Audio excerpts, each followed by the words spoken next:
So why do you think it is that you were able to connect with people sort of in all levels of of ability and ambition?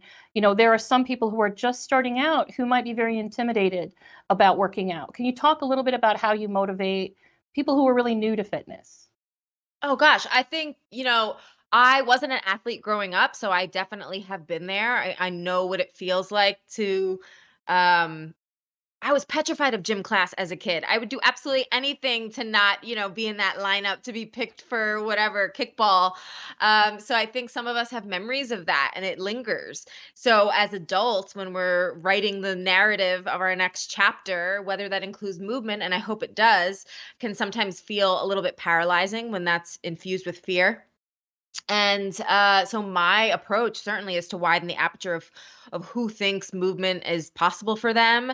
It took me, gosh, I was already running marathons, I think, before I was very reticent to call myself a runner.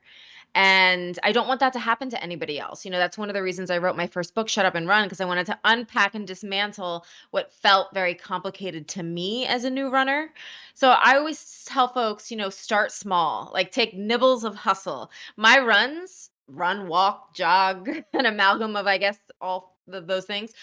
They were 8 minutes, 9 minutes, 10 minutes. I really started very humbly and intentionally, but humbly.